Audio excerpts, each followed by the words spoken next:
have most people in.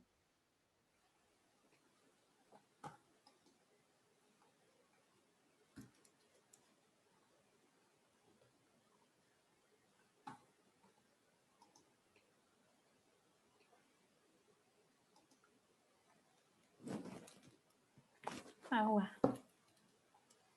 Hello, everyone. Hello, Mawa. hi, Mawa. Wala, how are you? Good, Good, thank you. Basa, how is everybody? good. Thank you, Mawa. Wonderful. Juliet, do we have most people from the waiting room in? Yes, there are just two more in progress to join. Okay. Well, let me greet everybody and say thank you very much for joining us. We're delighted to be here and share with you TESOL's Diversity, Equity, and Inclusion Initiative.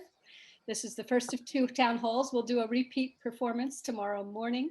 And this is being recorded so that you, or if you have some colleagues who aren't able to join us, you can share it with them. It will be on TESOL's YouTube site in the near future.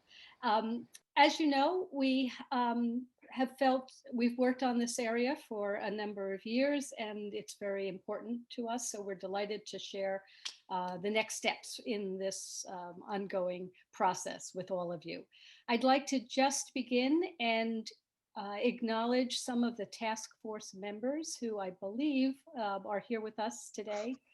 And that would be Arlene Castillo, Abdul Samad Humaydin, and Deborah Healy, who was board liaison to the task force. I tell you all to wave your hands if people can see each other, but I doubt it because of the slide that's up. We also have some board members with us, from the board of directors. So besides myself, I'm Deborah Short, currently past president. We have Joyce Kling, who will present with me, who is the incoming president-elect. We have Rosa Aronson, whom all of you know. She's our dynamic interim executive director. And then we also have Graciela Martin, Gracia Mendoza, Mawa Saab, and I think Tamara Jones joining us today. So welcome to all my colleagues. Let's get started. We are going to, let me just tell you the agenda. We'll present a little bit of information about the Diverse Voices Task Force and the report that they prepared for the board. We'll then talk about the DEI, the Diversity, Equity, and Inclusion Initiative, some of the actions we've taken already, as well as future actions that we are planning. We'll have a chance for question and answers. And then we will have an ebook raffle for two lucky members who are participating today. So let's get started. We have, as many of you know, been working in this area diligently for about 2 years. We struck a task force in 2019 as the result of an incident at the TESOL convention in Atlanta. And we asked the task force to examine our diversity, equity, and inclusion practices, as well as our culture, and to make recommendations for us to improve TESOL as an association. Specifically, our members had the charges that you see on the screen. They were asked to develop a DEI vision statement, to look into fellow associations and report on their practices in this area, to develop recommendations for us so that we can build a more inclusive and equitable culture here at TESOL, and specifically to look at how we might promote more diverse leadership. They also did a lot of data collection in this process, and they did in a couple of ways. One were interviews and reviewing materials with some of our fellow professional associations to see what they were doing in this area and give us ideas. And the other was to conduct a member survey. And some of you, I hope, participated in that survey, where they asked quite a number of questions about how TESOL is with regard to inclusion and diversity and equity, but also tried to collect some demographic information, because this is one thing that we don't have a lot of at TESOL. And you'll hear about how we're trying to gather more information so we know, we have a better sense, a better baseline of who our members are. So let's move on, and I can tell you a little bit more about this. Here are the Diverse Voices Task Force members. They were led by Keisha Bryan and Eric Dwyer, who were the co-chairs. They did a great job. And then we had Arlene, Luciana, Phoenicia, Abdul Samad, Sarah, Noreen, Yasmin, Mary, and Frederico as the task force members. And then they were supported by Rita Buckner, who was the staff partner, and by Deborah Healy, who was board liaison in the second year. Lou was actually board liaison in the first year. So they all worked very hard, as you know, worked for over 18 months, developing a number of different recommendations for TESOL as a result of the research that they were doing. And as you can see here, it covers many aspects of our TESOL programs and services. They were looking at strategic planning and creating that DEI vision, looking at leadership, convention and strategic events, membership, publications, and advocacy. And they had some suggestions, recommendations for us in all of these areas. To give you an example, they crafted a DEI vision statement for TESOL that says, I'm going to get this accurate here, TESOL International Association is the world leader in anti-racist, inclusive, and diversity-focused English language education. So that would be our vision statement. And those of you who attended the Advocacy and Policy Summit last month may have seen that this was incorporated into our event. So the board also then examined the recommendations that the task force submitted to us and looked at both our strategic plan and the resources that we have to figure out how we can move forward now and in the future. And you'll hear about those things momentarily. What I'd like to do, though, is encourage you to read the document, the summary, and the next steps. And you can see here at the bottom of the slide, the URL, the link to find that document online. And I believe Juliet will also put this in the chat box for us, so you don't just have to remember it or take a quick picture here. We'd really like you to look at this document, look at the complete list of recommendations, and then also from the document, you have access to the survey questions and the data that was collected. So if you want to drill down a little bit and look at how the TESOL members responded to the survey, you can find that out too. What we learned is that TESOL's doing pretty well. We're doing pretty well on a number of things based on the survey results and how we compared ourselves to some similar professional associations. But there was definitely room to improve. So for example, 87% of the respondents to the survey felt that they belonged to TESOL. Now that's really nice because I certainly feel like TESOL is my professional home. 83% consider TESOL a diverse organization. A little fewer, it's about 79% think of TESOL as an inclusive organization. Still, we're looking at more than 3/4 of our members who give good marks to TESOL in these areas. But when we think about whether their voice is heard, only about 61% of the respondents said they felt that their voice is heard. So that's clearly an area where we can do better. About 83% felt that varieties of English are welcome at our conventions and our other events. But when it comes to our written materials, only about 70% felt that those varieties of English were welcome. So that's something for us also to work on and think about as we move forward. I think what the report has done for us is to help us figure out ways that we can move forward. And so some of the things that we have learned that we can do more of or help out more is what you see on the slide here, so that we can really work on hearing everyone, giving them an access and letting their voice be broadcast, as it were, that our language can be more appropriate to diversity and inclusive issues, that we can be more thoughtful about that we can recognize and help our members recognize that there may be some bias, some implicit bias in our thinking or in our words that we have to be careful about and sort of police ourselves on. That if there is this we should look for areas where there might be systemic discrimination within TESOL and reduce those, eliminate those to the extent possible, and try to be more inclusive in TESOL activities. And I think you might agree with me to say that the fact that we've gone online for our convention has really actually opened up TESOL in many ways to our members around the world, because they've had more access both to the convention and to a variety of the webinars that have been being offered. We know that we want to know more about our members and collect more data on them. And so we're going to be working forward on collecting some more demographic information. And then in terms of that final charge, which had to do with diversity of leadership, we've really been trying to work on ways to bring more diverse leaders into our volunteer ranks here at TESOL. And in fact, the NOMCOM this year has targeted diverse volunteers for specific outreach during the most recent, what we call the EOI process, when people submit their applications for the election. So what I'd like to do now is turn this over to Rosa, who'll tell you a little bit about where we are at this point in time. Thank you, Deborah. And good evening, good morning, everyone.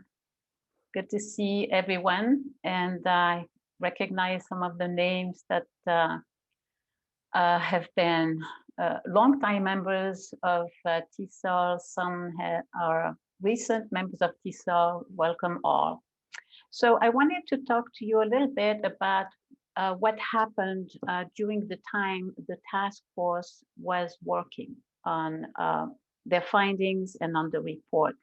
During that time, the board worked with the task force throughout this process. The board read some interim reports, gave feedback, met with the task force leaders, and of course, Deborah Healy was the board liaison, so we were in constant we were receiving information from the task force to the board through Deborah as well.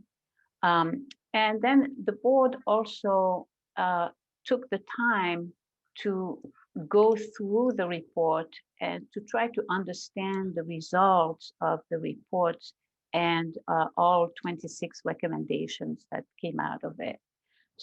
So when they did that at a board meeting that was dedicated to this topic, the board divided up the recommendations into 4 different buckets, if you allow me this expression.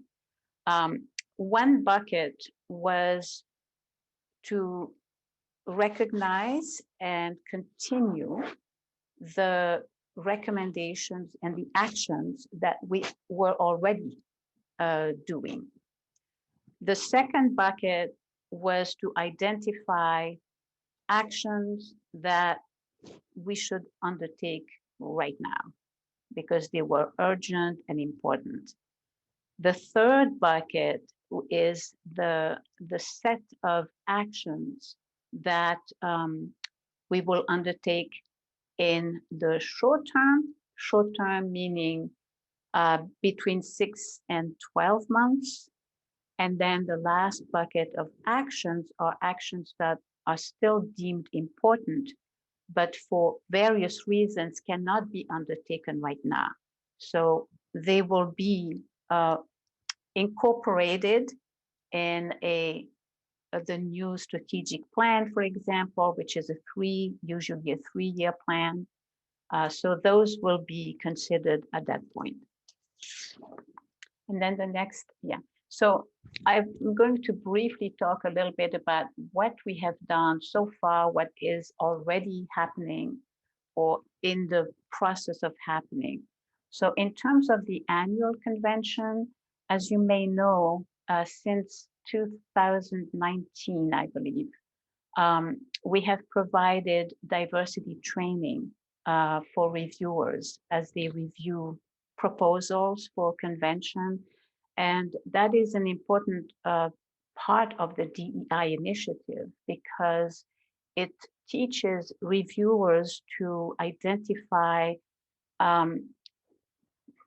their own biases sometimes, where they might need help with a second reviewer to when they are not sure about how to assess a proposal. So things like that are important to do. And so we've been doing that now for 2 years. The other thing we are doing, starting with the eElevate conference that's taking place in a couple of weeks, is we are going to develop a form to report discriminatory acts at events, but we will not limit it to convention. It will be at any event, at any program. And that form will be available to all attendees, and they will be able to report any discriminatory acts that they either are the target of or that they are witnessing. And this form will then be examined by leaders of the association, investigated, and hopefully resolved. So that's what we are planning, what we're doing now for convention. In terms of events and activities we've had this year, we, as you may have participated or noticed, that we had quite a few events that you can categorize as DEI focused. We had a panel discussion during Black History Month. We had an Asian Pacific American Heritage Month event that was in May. The Black History Month was February, of course. We had a webinar on LGBTQ+ issues during Pride Month in June. And then during the Advocacy and Policy Summit, we actually had a special panel of global representatives discussing advocacy issues outside the United States in different contexts. And that was the first time we actually did that. So we hope that we will continue to offer these. This panel was very well received, by the way. And so we will definitely continue that as part of our advocacy summit. In terms of TESOL leadership, as Deborah mentioned, the nominating committee has made a special effort this year. They had in the past, but really this year was, because of the report, it was even more central to really reach out to potential candidates in underrepresented regions of the world, in underrepresented category, all kinds of underrepresented categories. So the idea was to come up with a slate of candidates that is diverse, inclusive, and equitable. So you will see that shortly when the slate is presented.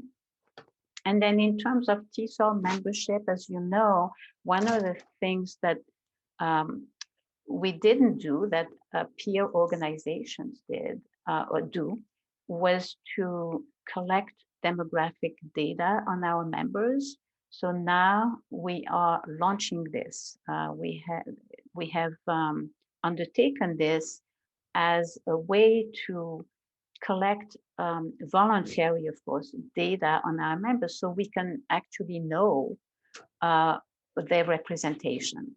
So we are hopeful that all of you will participate in this demographic data survey, because it's really important for us to be able to say who our members are and whether or not we are inclusive in that regard.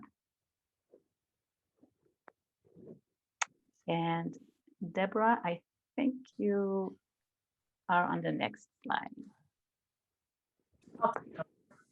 So we're turning it over to Joyce at this point. Joyce. That's okay. And Welcome, everybody. I'm really so thrilled that you're all joining us. It's close to 11:30 here in Copenhagen. And the ultimate contribution that I'm giving right now is that Denmark is playing in the semifinals of the European Cup, and I'm sitting here with you and not with the family. If you hear screaming from the streets, you'll know why. We've gone into overtime, so I have a little time to talk to you. I want to talk a little bit about how we're looking forward.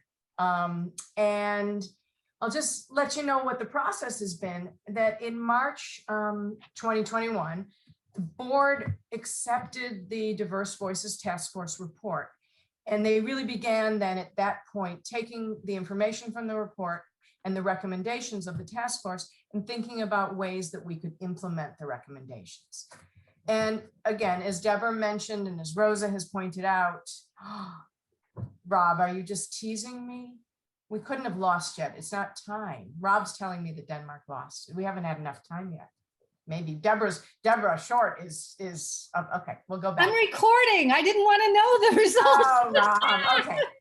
So we're looking forward. As you can see, we have 4 areas that we're, because of our strategic plan and the way we were looking at how we could take these recommendations and think about them in terms of TESOL leadership and strategic planning. Again, in regarding the membership, in regarding all the points that Rosa mentioned about the annual convention and our strategic events, and of course, within our publications. And so if we look at some of the short-term actions, I'll just kind of run through some of these of where we've been going. And again, I'm going to redefine short-term, as Rosa mentioned. We're looking at activities from 6 months to 2 years, which is essentially time that I'll be able to actually be involved with the implementation. My history with the task force is not as long, as I came on in March, but I'm really hopeful also with Gabrielle, our current president, to be able to take the recommendations and turn them into actions. What we're looking at right now is the first point really being able to provide clear definitions of diversity, inclusion, and underrepresented groups. And if you go back to that report that Deborah and Juliet gave us the link, you'll find on the very last page, there is a list of terminology that we've been using. And that terminology will help you understand the perspective that the task force provided and that the board included in this report. So we're all using the same gloss, that we have the same lexical items to define the terms that we're looking at. The next point has to do with the fact that we are in the process of hiring a new executive director. While none of us plan on saying goodbye to Rosa, because we voted and we decided that she never gets to leave, we are going to be hiring a new executive director. And this process has really been moved with, we targeted a strategic group who are on the hiring committee, again, with ideas of DEI and who even would be on the committee. And you've all received a link, or you can go to the main TESOL website and you can read up on who the committee is in terms of the hiring. But we're looking to really focus on hiring an executive director who shows evidence of contributions to the achievement of strategic equity and inclusion goals. The next point has to do with really moving forward and encouraging historically marginalized and underrepresented groups to become leaders. And this is what Deborah touched on in terms of our nominating committee and really reaching out to our members who may not have seen themselves on the path towards leadership within our organization, and trying to get them to submit an expression of interest that we would like to be able to encourage them and bring them forward. The fourth point has to do with incorporating this vision, this DEI vision, in the statement into TESOL events. And beginning in June already, and we've had, Rosa mentioned all of the webinars we've had thus far. We'll have our session in a couple of weeks, this Elevate session. And even in Pittsburgh, you'll start to see statements and expressions that show this vision statement in our strategic plans, that how we're moving this forward at all of our events. And then we have a point about identifying a wider range of keynote speakers. This is a point that has come up prior to this survey, but also within the data. about making sure that we're finding keynote speakers for our main events that reach all of our membership and not one particular sector. Okay. The sixth point has to do with targeting outreach to historically marginalized and underrepresented groups across nations, across all of our affiliates, and really trying to get a picture of who we are. And with that in mind, the last point is to document author diversity, and this has to do with our publications, as we mentioned, right? So the board is going to continue to monitor and explore and think about additional ways. Obviously, we have some financial limitations, particularly because of COVID, but we are looking to address additional recommendations. As the association moves forward with the board working on your behalf, there are things that you can do, right, on your own to try to bring this forward. So the first is, and these little gear shifts are moving, but we're currently working on upgrading the profile questions to gather data on what we're missing. This is what Rosa mentioned. We want to include racial and ethnic identity, the preferred salutation, how one wants to be addressed, disability, as well as updated work setting, area of interest, and more accurately reflect the variety in our fields. So later this summer, we're hoping to be able to release the questions. And when you get them, please respond and ask your colleagues to respond so that we can get the best profile of who our membership really is. And already I thank you in advance for filling it out. This is your push. You'll get several mails that will ask you to do this, but really we can't know who we are unless you tell us who we are, right? The second point has to be with participating in TESOL's DEI programming events. We have had tremendous response to the webinars this spring. It's been fantastic to see how many people from all over the world at all times of the day are contributing to advancing these activities. The third point is to educate yourself. Educate yourself on DEI, about unconscious bias, about lifting up your colleagues, and all the other elements involved. The first step could be reading the document. I'm kind of feeling like I'm preaching to the choir because those of you who are here, I believe, have read the document, but do pass it along, send a link, tell a friend, right? So spread the word, and then contribute to advancing this in all areas and be active. And just, we want to make sure that TESOL is walking the talk, right? So spread the word about the initiative. We're not saying that we're going to be the best at doing this, but we do want it to be recognized that we are working. And by, of course, if there's something that comes to your attention, bring it to our attention because we need to know, right?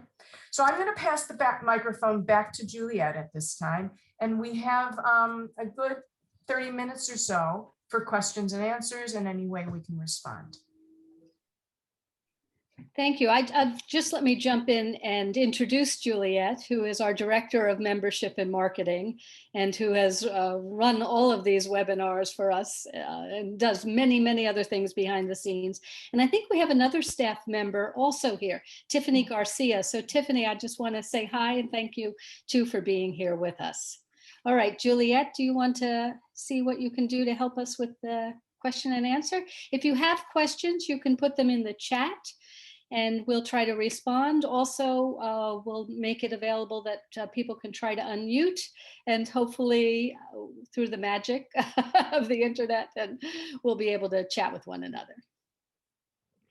Okay, I'm just getting a message from Juliet. Her screen is frozen and she cannot unmute. That's technology for you. Okay, so I see one question from Stacy Brown. Will economic background and or adverse life experiences be considered for defining diversity? Or are we primarily focusing on race, nationality, location, professional affiliation?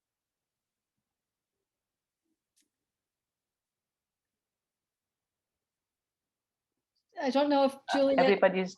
I can unmute now. I'm back now. Yeah, that's an important question, I think. We did not ask economic background. Obviously, we know what country individuals are in. We asked their gender identity, their racial and national affiliation. And we asked if they are considered a disadvantaged class in their country, regardless of their race or nationality. So, but we did not include economic background in the questions currently. Thank you, Juliet.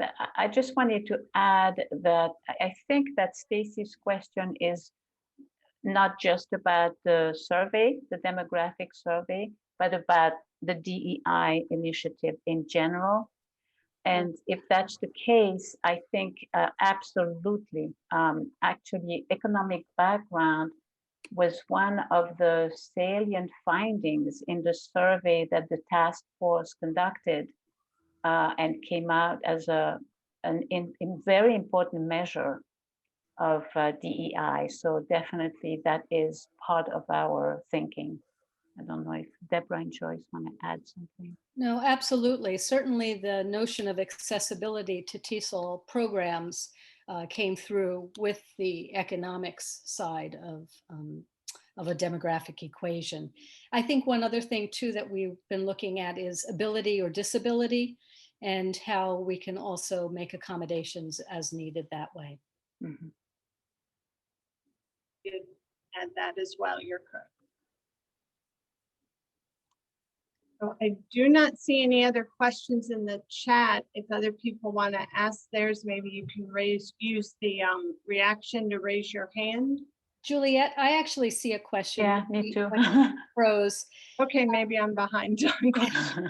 can we have a platform like a Slack to make communication easier among all members?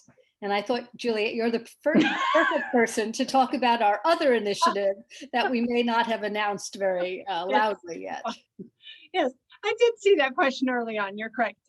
The other initiative that Deborah's alluding to is the board recently approved a 3-year technology overhaul and improvement plan for TESOL. And one of the early projects in that is looking at our community platform and how we're communicating. So I don't have an answer or a Slack for you right now, but within 6 months, I should have something for you along those lines.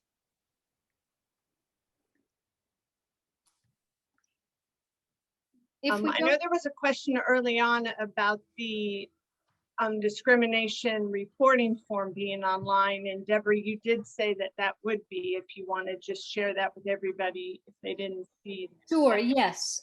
As Rosa explained, we are developing a form where one can report discriminatory acts that either someone experiences or witnesses at our events. And we will have this available, not just like in paper copy, but something that is online that someone can fill out and submit. And we are looking at ways to make sure that if you would like it to be submitted anonymously, you'll be able to do that. Or if you'd like to get a response, you can submit contact information.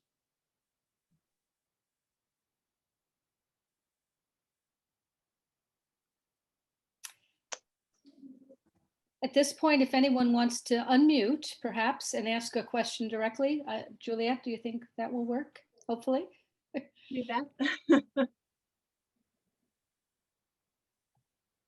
Oh, here's another one coming through on the chat.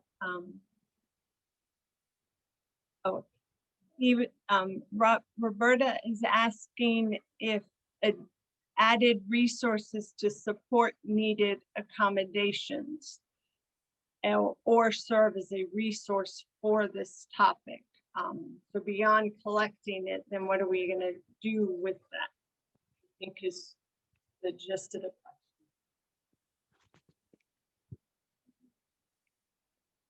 Rosa, are you speaking? No, I'm just reading the question. I'm sorry. I think they're asking if we'll have some more resources to support either students or colleagues that have disabilities. And I think if Myrna were here, she's in charge of content and learning. I think that is on her radar screen. Yes, absolutely. It is.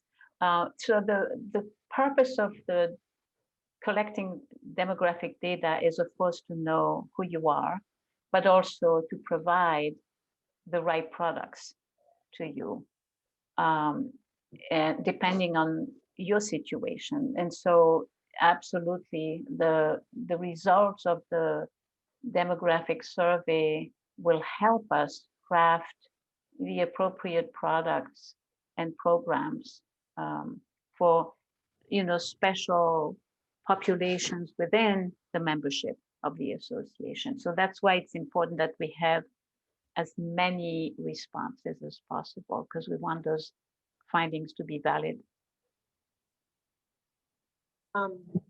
Sarah Sarr had a follow-up question. She said, and will summaries of these concerns be shared with the greater T-cell public on occasion? I'm not sure I know fully what you're Well, following. I up think to. I can follow up for Okay. Sarah. We will, of course, be presenting this information and all of the, I want to say, achievements and ways we move forward at the annual business meeting, right? So we will always report this.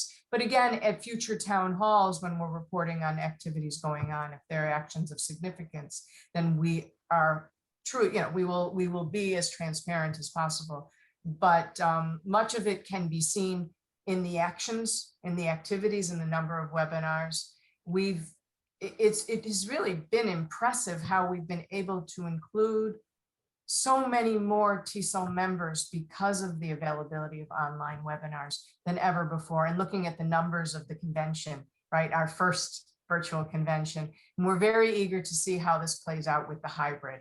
We are, in a sense, in the dark also. It's just being devised now, and we're just learning about how the platform will work, where we have both virtual and face-to-face. But by all means, Sarah, yes, we will make sure that we will either have written statements, town hall meetings, but mostly, again, the general business meeting, we will always be publicizing what's happened. We so, also had a hi, I question. don't know. Oh, sorry. I was going to say, I'll clarify real quick, and I appreciate that all so much, because I know you guys have been doing a fabulous job, because I've been following and it's been fantastic. I guess it's more about the discrimination or the place where people are filing like discrimination or subjects or things like that. That I was more specifically talking about that one new initiative that's coming about. Oh, will that be reported publicly? Yeah, like not who said what about anything, Right. but like to Right. help give, like, well, Rose said this about Sarah, and that was awful.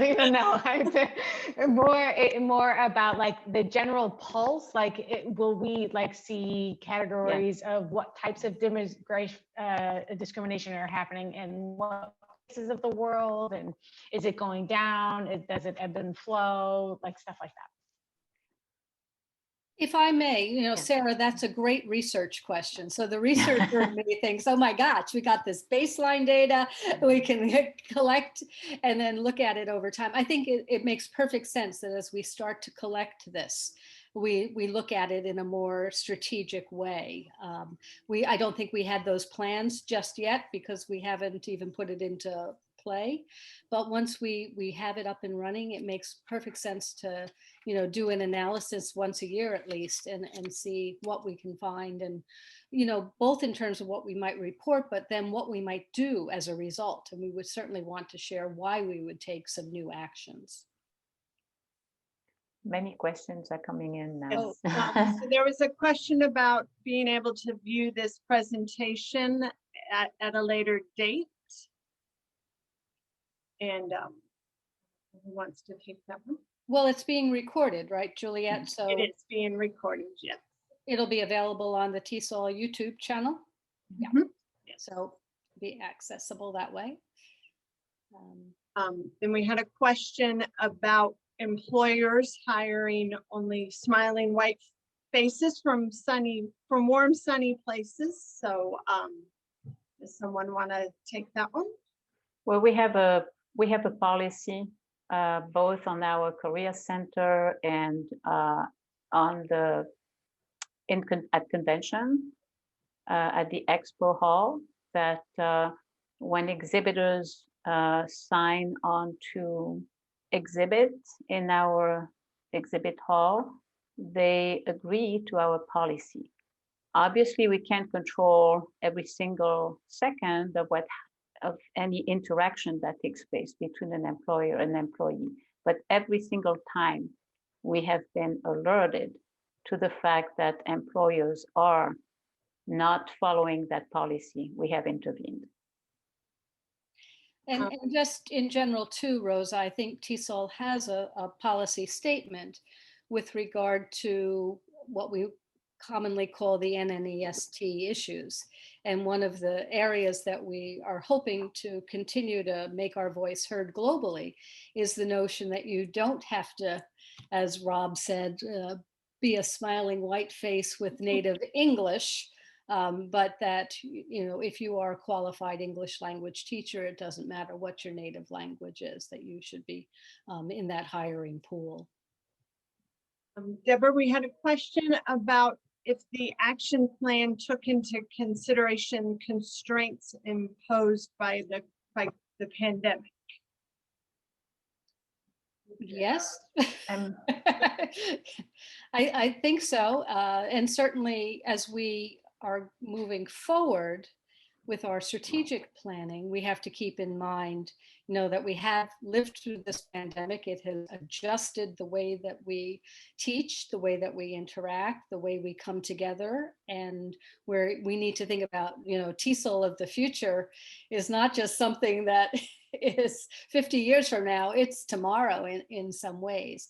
And certainly within the DEI initiative, we are trying to keep in mind how the COVID-19 pandemic is still affecting some of our members. Quite a number of our countries around the world are facing, either a shortage of vaccines or increasing variants in cases. So we're trying to be very cognizant of that. Then Leslie had a follow-up question on the survey and disabilities, if it is asking hidden ones that affect an individual's access to materials.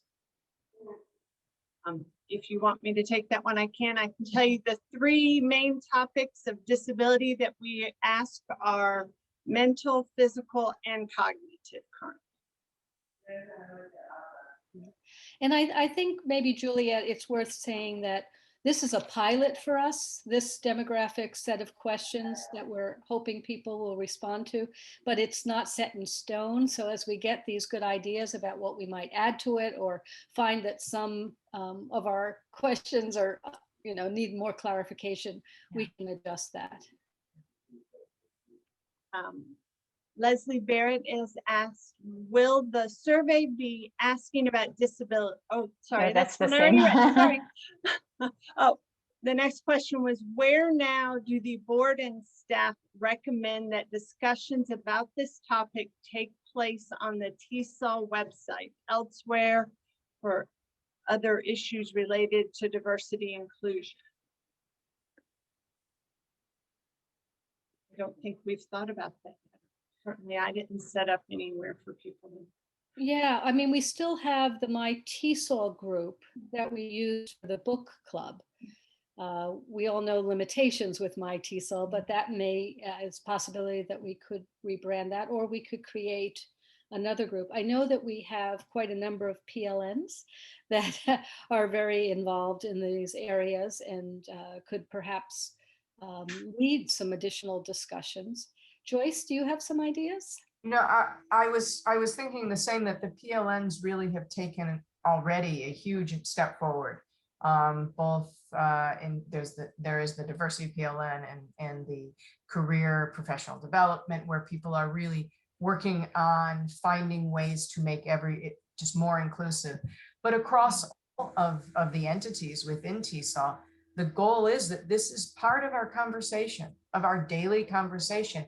And it's not one place, it's ubiquitous. It's part of what we do. And it needs to be on the agenda when we move forward. So when you're selecting the next leader for an IS or whatever it is, thinking about, is there somebody who has perhaps been looked over for whatever bias, and rethinking that, just having the discussion to start having the discussion, right?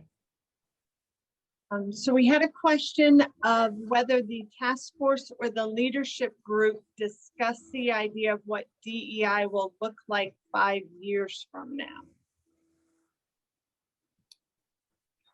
Rosa, do you want to take that one? Well, I would say that that is going to be part of the strategic planning discussion, because that's how strategic planning happens. You kind of take stock of where you are as an organization, and then you look to the future, and you kind of, you know, stake your, I guess, your area of influence, and DEI will be one of our areas of influence. And in that discussion, we will talk about what will the association look like in 5 years, 10 years from now, 5 years from now, and within it, what will DEI look like? So I would say that that should be part of the strategic planning discussion, which will take place when the new executive director will be hired. All right. Another question was about the defining the ideas or suggestions into 4 blocks that you mentioned, Rosa. They're asking, how do you define according to each of them? How do I define? I believe that was you talked about the doing Oh, now, leadership, short the convention, leadership, membership, and No, I thought No. maybe they're talking about the 4 buckets, what we have done, Mukadas. we're Yeah, doing. Can you tell us, Mukadas? Mukadas from Kyrgyzstan. Yes, hello, hello Hi. everyone. Yes, so about the 4 buckets, I wanted to know that according to the survey questions, yes, so you define them into 4 buckets, yep? Ah, yeah, how the, to- right now, yeah, shortly, short okay. term, Yes, long yes. term, and then, How do you Mhm. define them? So each one is, okay, so the ones that we're doing now, or we are starting them now, or we have been doing them. And then the short term I would say between 3 and 6 months from now. And then after that, no, and then there was the bucket of immediate action. So we are doing this now, like, for example, the demographic survey, that's now, the bucket of now. The form for convention. And then the short term, we like the The Joyce, hiring can- of the ED, the strategic planning. the those- strategic plan, yeah, that's going to take place within that time frame. And then the other recommendations are, I guess, to be considered in future years, at least a year from now, at the very least, because we can only do so much in the time frame we have. But this is not the bucket of the forgotten recommendations. We will implement them. We just cannot take them on right now. Does that answer your question, Mukadas? yeah, thank you. I know Mukadas from when I went to Kyrgyzstan. She's a wonderful leader. It's 3 o'clock in the morning for her right now. So she's really Thank you for dedicated. joining us. Wow.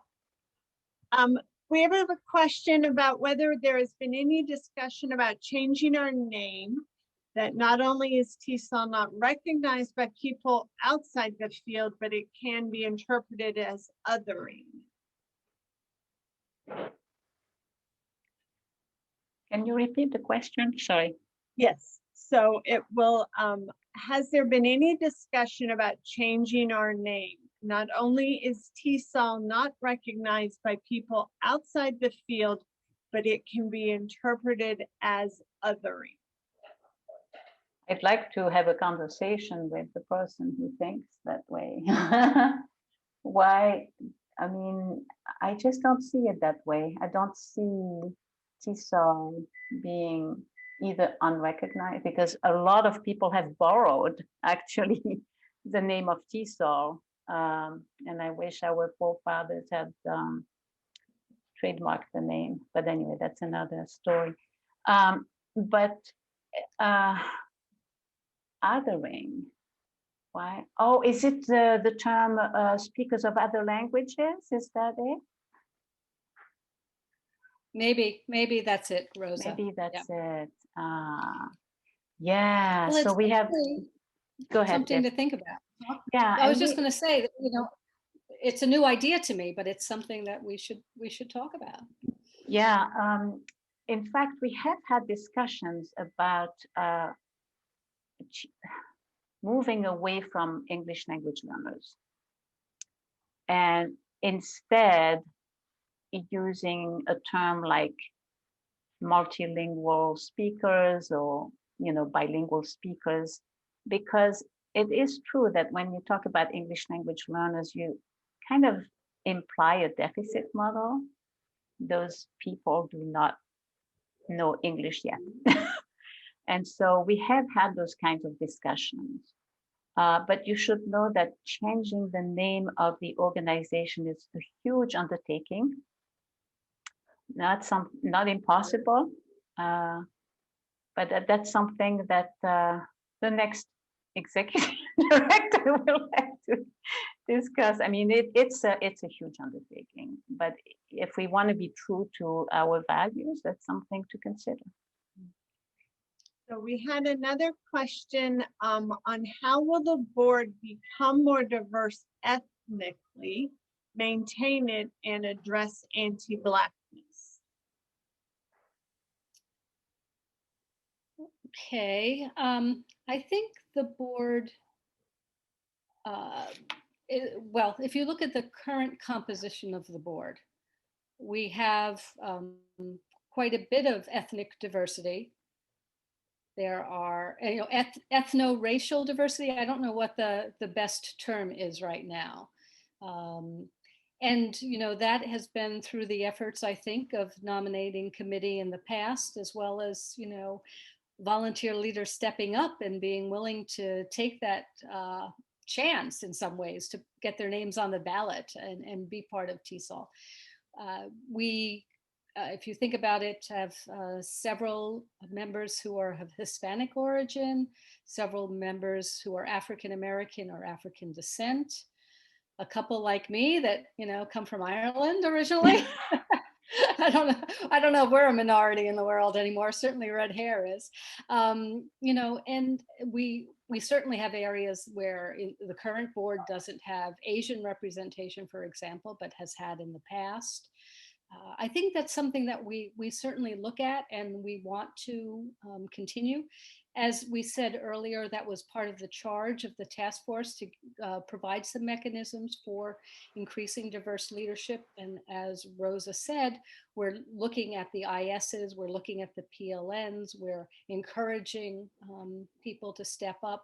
But another thing where we talk about targeting outreach, one of the areas for what I would say is our growth over the next year is actually like to reach out to some of the historically Black colleges or the historically Hispanic colleges and try to bring in more diverse members from those for those institutions as well, so that we can have, quite a number of represented ethnicities and races in our membership. So we had a couple questions about how these 6 principles are going to implement and be infused with DEI.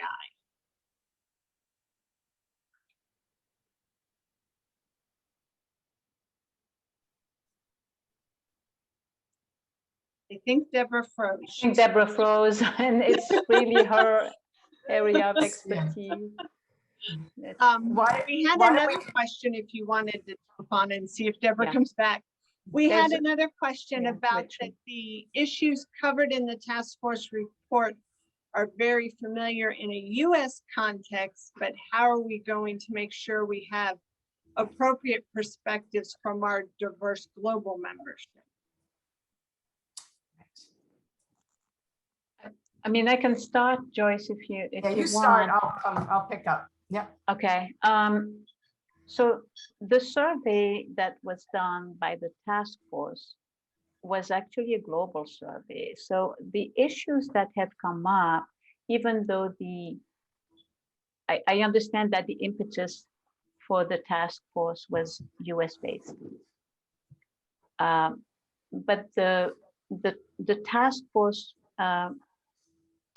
goal was to present recommendations that were relevant, not just in the US context, but in the global context. And one example is what we did with the Advocacy and Policy Summit, which used to be only US focused. This year we tried to really broaden our advocacy efforts to include global members. We are actually quite limited because we are a 501c3 organization in the United States. It's hard for us to directly try to influence policymakers in other countries. So there are some limitations to what we can do from a policy perspective, but we are a global organization, and therefore our DEI efforts have to be global. And the issue of advocacy is one of them, but also reaching out to geographically diverse members is also part of that DEI effort. The issue of socioeconomic status is global. It's not just in the US. So there are quite a few avenues for us to address DEI as a global organization. But thank you for your question. It's a good one. Deborah is back. Joyce, you want to? I was just going to follow up to say that you can see again in terms of how we're able to address the I in inclusion and really find a way to reach out. And if I take, for example, last week's webinar from the LGBTQ+, the ability to have speakers who represented not just US-based researchers, but that we had a researcher from Southeast Asia who could bring the perspective and some comparison and be able to say, this is what's going on in part of the world. This is what I understand is going on in your part of the world. Can we have a conversation and figure out what's going on? Because much of the tensions may have started in the US, but again, it is there, and these are things that often aren't talked about in many parts of the world, my country included, right? That we pretend. And so they need, by virtue of the fact that we have this initiative, we can bring them up in a legitimate way without it becoming hearsay or discussion. So the more activities that we can put into focus and include as many of the players as possible. So I think we're going to throw it back to Deborah now about the 6, because we lost you right as you were going to answer the question. That was planned. Okay. So it was how the 6 principles will incorporate DEI. It's a great question. I think certainly in terms of so for example, we, TESOL produced the ZIP guide. I don't know if you're familiar with it, on using the 6 principles and remote learning. So how could we still teach to the 6 principles? How could we help our teachers do that through a remote learning environment? So that was one way to sort of help with that accessibility. There's an upcoming ZIP guide that will be on helping the teachers and the students with social emotional learning issues. So, and how that incorporates within the 6 principles. But in terms of the actual training that TESOL is offering, I think it's a great question for Myrna and her team to think about. What else can we build in? Because if you think about principle 1 and 2 in particular, those really tie into what we're, the heart of it. Number 1 is to know your learners. So we have to understand our learners. We have to understand them culturally, linguistically, socioeconomically, disability-wise, all of these different things are really important as a teacher for us to know about our learners so that we can craft effective lessons and make them part of our classroom culture and community. The second one is how we set up conditions for effective instruction, right? And again, that's where the DEI, being inclusive, being equitable, really come into play. So it's a great area for expanding what we've been doing with the 6 principles professional development and making sure that we infuse more. It's a really good question that I think we'll take to heart. It is 6:01. We had a couple more questions. I've grabbed the chat and maybe, I don't know if you want to take some more or do you want to? There's a question from Mary Jo that she had asked before. Yeah, that I How, wanted to follow up on the earlier question on how the board will address anti-Black.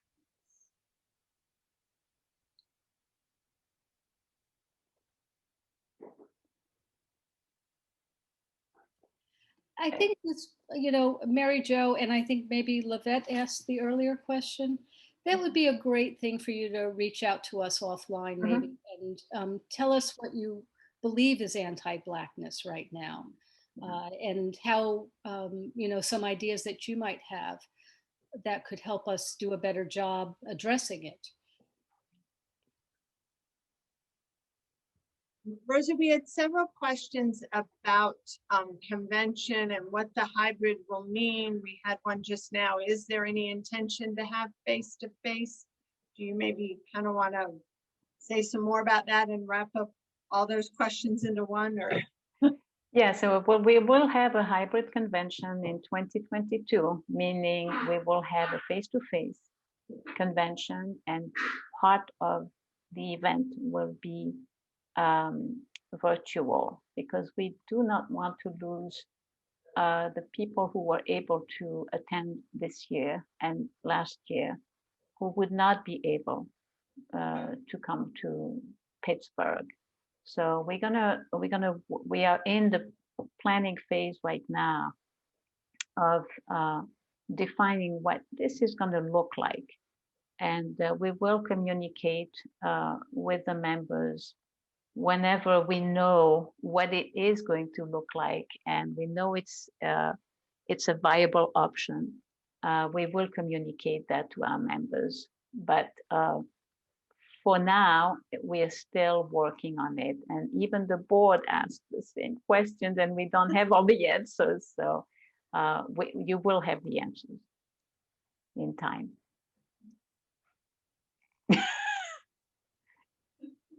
We, maybe Juliet, at this point, we should have the raffle. oh, yes. Yes. So shall I share the screen of the books, or do you want to just do it? You can share the screen. Okay. Get that into presenter view. You see that, folks? Oh, it's We on the- started right from the beginning again. Yeah. Let me move through.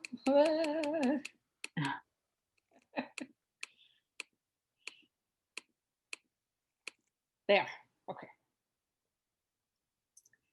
So we thought we would offer a raffle to 2 lucky participants, and you have your choice of these 2 books that we thought would be at the these ebooks on the related topics for today's town hall.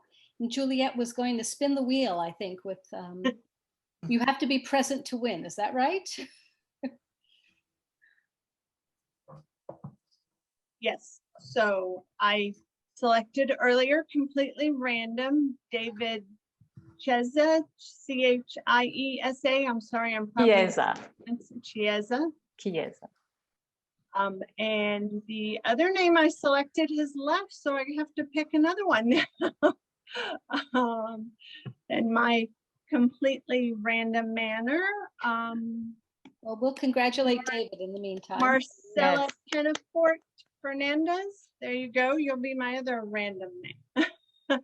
Sorry, I told So, Juliet. Could you say the name again, please? yes, Marcella Penafort Fernandez. Looks like we will reach out to you by email as which book you want and get that to you, okay? Okay. Congratulations. Congratulations. Yes. Read in good health. And I think then we can close. Say thank you very much for joining us. You've raised some good questions for us to keep in mind. We've been taking notes. We want to continue these discussions.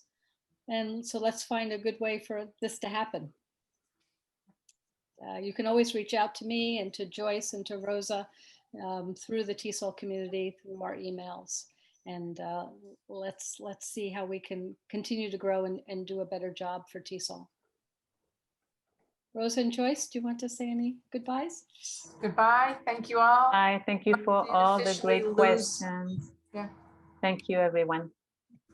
Bye. Time for question and answers. And I just want to apologize. I forgot to tell you all at the beginning that we're going to have an ebook raffle. So stick around after the question and answers, and we will have a raffle for 2 participants to get a complimentary ebook from TESOL. Juliet, I think I will stop sharing at this point and let you moderate the Q&A. All right. Yes.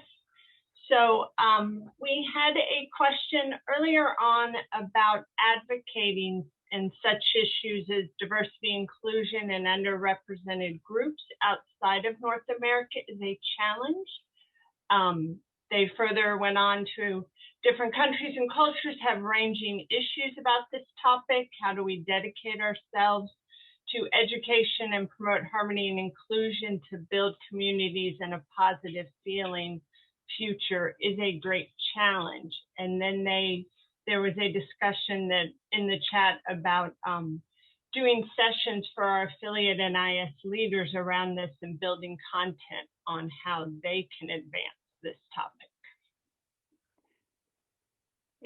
Deborah, do you want me to?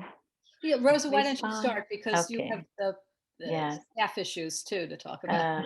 Yes, so I totally understand and acknowledge the fact that even though advocacy is one of the 4 main objectives in our strategic plan, it does create a set of challenges for us when we go outside the United States, because we cannot advocate the same way for policies, for example, with a government outside the United States as we do here. So our advocacy efforts, when it comes to being global, we are a global association, so we do need to think about creative ways we can do that.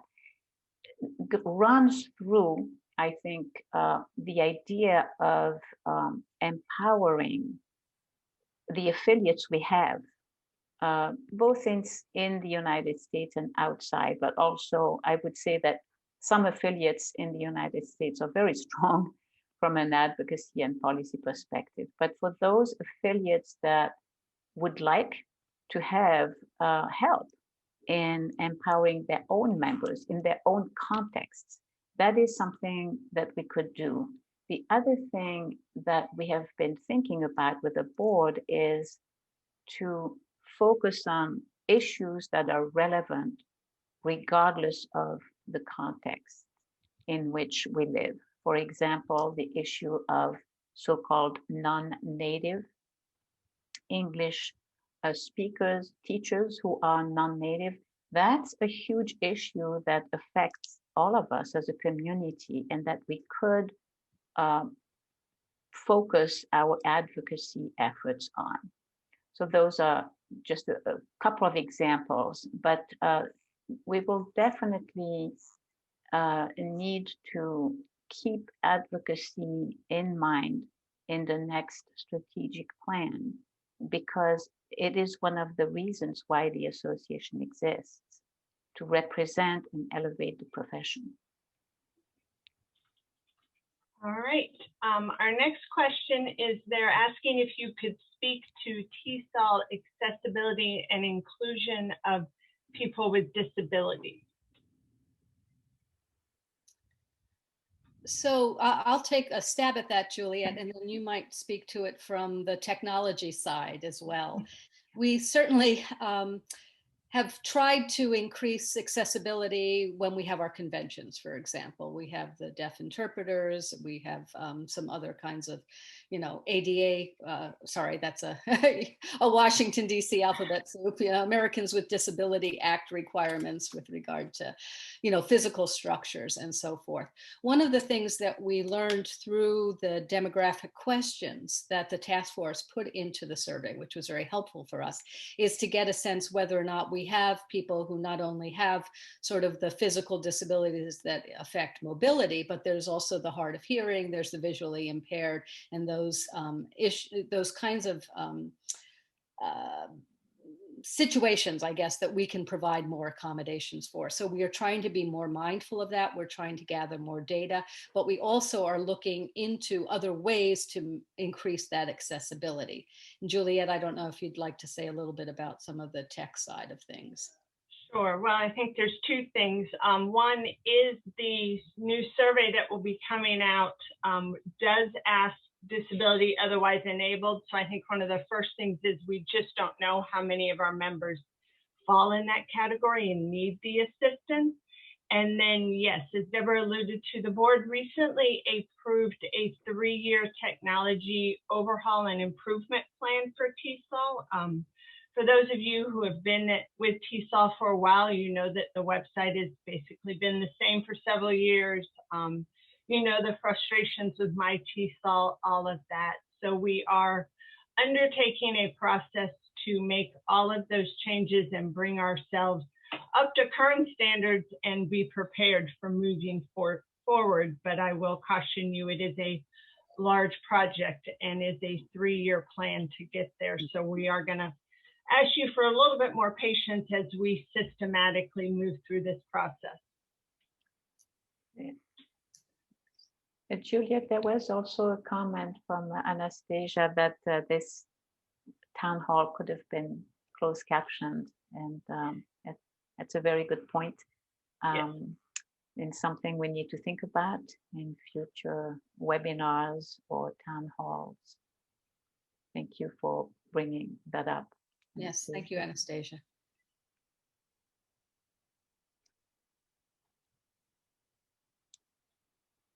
Yes, and then Davy Young made a plug for the supporting students with disabilities interest section, and certainly once we collect that data and as we start to look at how we implement it, they will be a great resource to us, and we will call on you. Thank you, Davy. Yeah. Are there any other questions? If you want to unmute and ask your question directly, yeah, please. We'll do our best. Not you, Joyce. Not me. I would do my best. I know.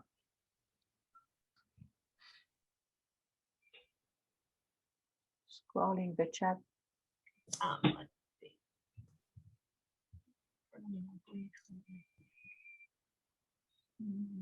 Oh, someone is asking a little bit off topic, but they would like to know how they can visit the upcoming convention, and if one can go independently to learn more, or hear speakers and experienced people to learn more about TESOL. About the next convention? Yes. Yeah. Next year's convention. And attending, and can go independently to learn more or hear speakers. The program is being developed right now. We are in the planning stage. As you know, our strategic events department with the Convention Professional Council is juggling right now with the conference that's taking place in 2 weeks, Elevate. Then there is a September event for elementary and secondary teachers. And then, of course, at the same time, they are working to finalize the program for 2022. That convention will be hybrid, meaning there will be a face-to-face component and there will be a virtual component to it.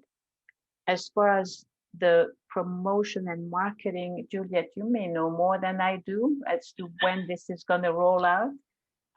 The website and registration will open in September, and perhaps if I'm reading into the question, you're asking about attending and the cost, and I would encourage you to look at our awards and scholarships, which will open up in August for attending the convention, if that is maybe what you were alluding to as well. But I don't think the costs have been finalized. The cost has not been final. The registration part of fees are not finalized. Next year's budget, so. Right. And it will be, because we have a virtual option, there'll be some differences among the costs as well. I wonder if the question is also asking just in general how to get to know about TESOL. And so if you are a TESOL member, which I expect maybe you are since you're on the town hall here, but are new to TESOL, certainly explore the website, but join some of the interest sections. Those are free of charge. You can join as many as you want. And they're quite dynamic groups of people who are, moving forward with research and practice, looking at what's best for English language education. We also have professional learning networks, which are more nimble groups that have really specific foci. And so all of those, you can be part of that as well. If you have some colleagues, I think the person mentioned working at a school, we also have something called the TESOL Lounge live opportunities. And Juliet, you might say, I think one's coming up, where anyone who's interested in ELT, they don't have to be a member of TESOL, but they can join these webinar coffee chats, sort of casual discussions that we are having virtually through online Zooms. Yes. So we had a question about the survey and of members, and if it will include opportunities for cultural and linguistic diversity. It may not be reflected in citizenship, native language, and geographic residence. This, I think, Juliet's about the demographic profile question. Yes. So the demographic profile questions will ask gender identity, ethno-racial identity, racial identity, and then disability otherwise enabled, and if you're disadvantaged in your country, regardless of how you answered any of those other questions. And so that's our focus right now. As Deborah made the point yesterday, this is our first attempt out with this, collecting this sort of data, and we will obviously learn as we go along and make changes and adjustments in the future. Right. But I think we're also asking about native language as well. I think that was another question that. And Juliet, do you have an idea when the survey will be coming out? There's some questions about when we expect Yes, it. the survey is scheduled to come out in early August. Great. And then I believe one of our ideas is that for new members, it will be part of setting up their new member profile. We'll be asking them to complete these questions, and they're voluntary. You can answer some and not all, but the more information you give us, the more we know about the members, and we can take the steps to really serve you as best possible. There was also a note from Beth reminding us that to support diverse members at the top is to starts with supporting members at the bottom and to build leadership from within. The handbook, the interest sections have been great, but it's like giving people tools without instructions. I can follow up from the affiliates group is that they've been really within their own organizations trying to cross-pollinate and meet together and give instructions on how they're putting together online conferences, how they're learning to take, whether it's financial information and make it clear to their membership, but training within. And also one of the aspects we have within one of the suites of training from the TESOL Association is the leadership certificate, so that we can guide people to leadership training from within our association. And last, we have to mention the awards, that the Leadership Mentoring Award, which has been in place for about 20 years now, is that correct? I think so, yes. Something like that, that it really is targeted to essentially underrepresented members of our association who can be mentored by previous leaders within our association, where we are already trying from that level to bring people through the system. So we welcome other suggestions by all means. If you have ideas and things that have worked, please let us know, because we are not ruling anything out when it comes to this. And Deborah, because Beth mentions ISs, I was wondering if you wanted to talk a little bit about governance, the governance review that the board is Sure. undertaking. Yes. Well, some of you who are longer term TESOL members know that back in about 2016, we started restructuring TESOL based on a prior task force that worked from about, I don't know, 2012 to 2015, something like that, collecting data. And we went through some governance changes, including structures with some of our ISs. Our committees became councils and things like that. And so on the board, we felt that after now about 5 years, it's time to take a look at this. And so in the near term, near term being 6 months or so, we'll be surveying members. We'll be maybe conducting some focus groups. We don't have it 100% organized just yet, but looking at how our current governance is set, but and what we can do to improve it for the future. So at one point we thought, you know, should we look at what we plan to do and did we do it? But after this past year, after this past year and a half, everything is, you know, it's like a whole new landscape. And so what we want to do is, are we set up for TESOL of the future? Let's be forward looking. Let's see what's the best kind of groups that we should have. The technology initiative, which is a big undertaking by Juliet and her crew, is part of that as well, so that we can be in better communication with one another. So that's coming forward. You'd be looking forward to all your input during that process. There was The fact that, can you hear me? Yep. Yes. Okay, we are seeing, particularly now, because as Deborah mentioned, the world changed and we are all online, some of us more than others. And we're seeing a lot of grassroots activities. So our professional development, professional network has really put out a massive number. I can't even count how many webinars they've had, which are available on YouTube for people to be able to go back and reflect on. And we have a couple members today and board members who will be speaking at this upcoming Saturday's Grassroots Initiative event from a brand new PLN about womentorship. Am I saying it the right way? Because it's a tough one where to put the stress. But again, these grassroots activities to bring to light areas which before we weren't really talking about. So keep your eye open and feel free to reach out to us if you have an idea, again, that you would like to try to take forward. Okay. Hind, if you have a URL that you want to put in the chat that people can go to, you've probably seen it in your Facebook link, but just in case. Hi, yeah, sure. I'll share it here. Thank you very much. Okay. I see that Susan Morris Rutledge has her hand raised. Susan, if you want to unmute yourself and ask your question. I haven't read through the whole document yet because I just downloaded it yesterday. Sorry, I'm really congested this morning. Oh, That being said, I run or coordinate an ESL teacher specialist preparation program. And I'm wondering if that kind of initiative and whatnot, since you're talking about grassroots efforts, is this something I could take and maybe roll into our teacher preparation program, both for our classroom teachers and our ESL teachers?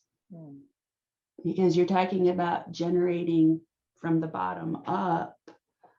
Well, I got a lot of teachers who might benefit from this on both sides of the house, gen ed teachers, school psychologists, school counselors, the whole kit and caboodle, so to speak.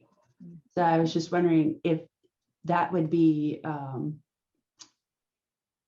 one, I don't know what the question should be, but one way we could go about getting the message out, increasing leadership, so forth and so on. I don't know if that's a good thing or a bad thing. I just wanted to throw not it. bad for sure. Susan, it's a wonderful idea. You know, Yeah, the more people absolutely. that we can get involved with our association, the better. And then, Absolutely. you know, one of the things we've talked about on the board is how to get to the people who are participating in graduate programs, or as you said, teacher specialist programs, and make them part of our TESOL community. So we're looking for ways to explore that pipeline and really bring it home, as it were. We have a new program that seeks to elevate the role of English language teachers within their schools, within their districts, within their circles of influence to develop their leadership, and so that they become coaches to general education teachers. I think it's a very promising program. We are just at the beginning. We are launching this program as we speak. And if you're interested in hearing more about it, you can contact me or contact Myrna Jacobs, who heads up this program. I think it has a lot of promise. And it also, you know, from a profession perspective, it will really help elevate the ELT profession, because right now, as we all know, as much as we hate to admit it, we are a little bit under the radar. We have been compared to, you know, math teachers, science teachers. So anything that helps us elevate the role of our professionals will help the entire community. So I think we're right at the hour. Unless we had any final questions in the chat, we might want to move to the raffle. Is that acceptable to everyone? So very quickly, let me see if it comes back up. We are doing an ebook raffle. We have 2 books that are related to our DEI initiatives, Social Justice in English Language Teaching and Navigating the Intercultural Classroom. And Juliet was going to spin the wheel and pull 2 names. You must be present to win. So let's hope the folks have stayed around. All right. So my first name, who I still see is here, is Brenda Muzetta. I hope I'm not pronouncing your last name too bad, Brenda. Hey, bravo. Congratulations.